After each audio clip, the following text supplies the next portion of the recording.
how I decide between repair and replacement, my real checklist.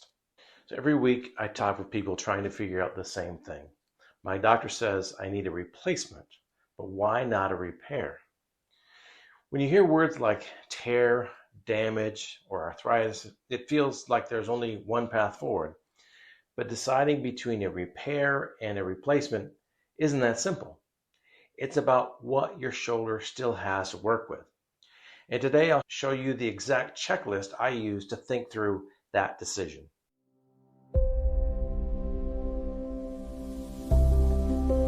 Hey there, I'm Dr. Dan Orcutt, orthopedic surgeon who's helped a lot of people through shoulder surgery, shoulder recovery. My job here is simple, to cut through the noise so you'll heal smarter. So recently I had two people who illustrate this perfectly. One came up during a one-on-one coaching call I had, someone trying to understand why their doctor was recommending a replacement instead of another option, like a repair or a balloon arthroplasty procedure. And that's such a common moment. You're sitting there overwhelmed, wondering why one approach is right for you and the other isn't. In some cases, the MRI shows the tendon tissue is still strong, and with the right rehab plan, a repair might make more sense. In this case, unfortunately, the rotator cuff was torn so bad and retracted so far, for them, replacement wasn't a last resort. It was the move that finally brought relief and stability. So same age range, same problem. The next person comes in and they have pretty good looking rotator cuff. They have a smaller tear with a little bit of retraction, but at 70, this is a role for repair, not necessarily a replacement. Again, same age range, same problem on paper, but two completely different paths. So first lesson, this is not about age. It's about what's left to work with. People often ask, am I too old for a repair? Or am I too young for a replacement? But the truth is, age is rarely the deciding factor. I've seen people in their 70s with healthy tissue do beautifully well after repair, and I've seen people in their 50s whose joint and rotator cuff were too far gone to rebuild. The real question isn't how old are you? It's really, what does your shoulder still have to work with? So we may have a lot of this good stuff here, which is the cuff. That cuff may be torn and retracted. It just depends on the person in the situation. We look at tendon quality, bone surfaces, and how those pieces interact. If the foundation is solid, repair often makes sense. If the structure is failing, cartilage, poor cuff tissue, replacement can restore, repair can't. So if you're preparing for shoulder surgery or even think you might be in the future, grab my free pre-op checklist. It walks you through the key questions to ask your surgeon and what to have ready ahead of time so you're confident walking into that first appointment. The link is below. Okay, the three big factors I always consider. First, rotator cuff health.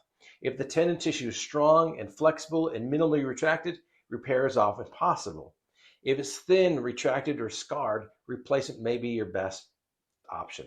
So, for instance, if this is your rotator cuff of thickness and you can pull on it, and it's not going to tear through, this is good cuff tissue. This is something we could reattach.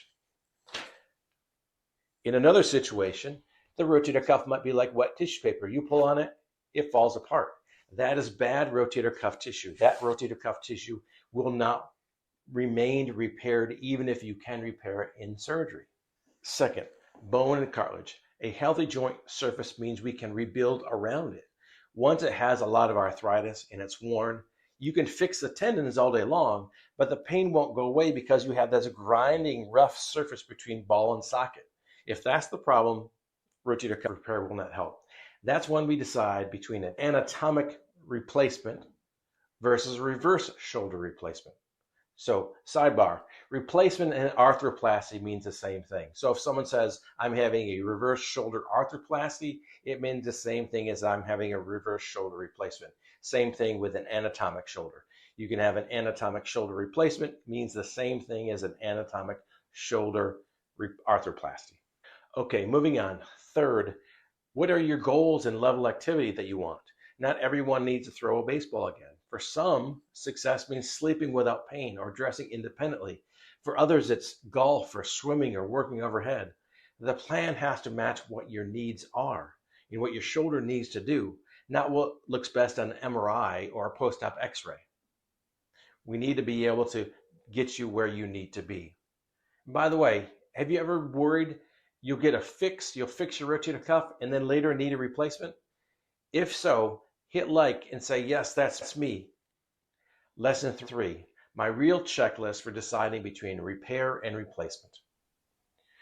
I've seen this decision play out hundreds of times, and no matter who's sitting across from me, the same 5 basic questions always bring clarity.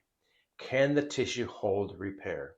Imaging and movement testing help show whether the tendon edges are strong enough to re-anchor. The thickness, as we showed, wet tissue paper. If the cuff is still healthy, repair can still stay on the table. 2, is the joint surface smooth or arthritic? If the cartilage is worn down, repairing the cuff won't fix the grinding joint pain. That's when we start talking about replacement. That seems to make sense.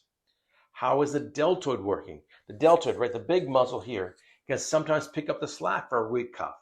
But if it's compromised, recovery gets tougher. The deltoid also has to function for a reverse total shoulder. So if you have a nerve injury to the deltoid and the deltoid doesn't work, then a reverse shoulder replacement won't work either. What is the pain pattern? Is it sharp, catching pain with motion? That often points to a tear. Is it deep ache, pain even at rest? It usually means joint degeneration. Although this is not the end-all be-all definition. So people can mix and match them somewhat. And what is the goal? And lastly, probably most importantly, what is the goal? What are you trying to restore? Strength and power, or simply reduce pain and regain some independence? What goal defines what success looks like for you? When you line up those 5 pieces, the tissue, the bone, the muscles, the pain, the goals, the right path usually becomes pretty clear.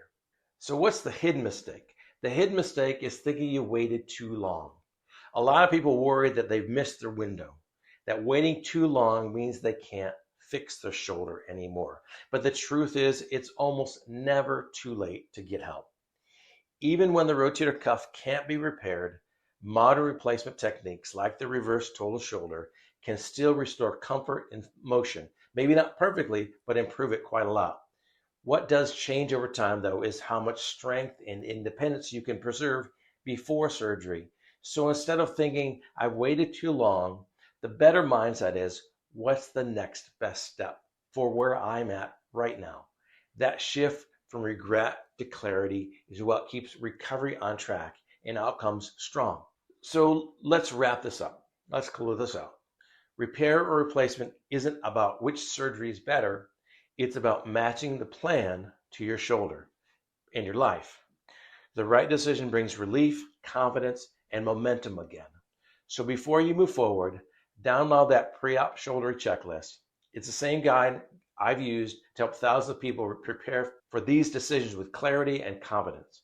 And if this helped, subscribe and like this video and check out our other videos. We'll see you again next week for another episode.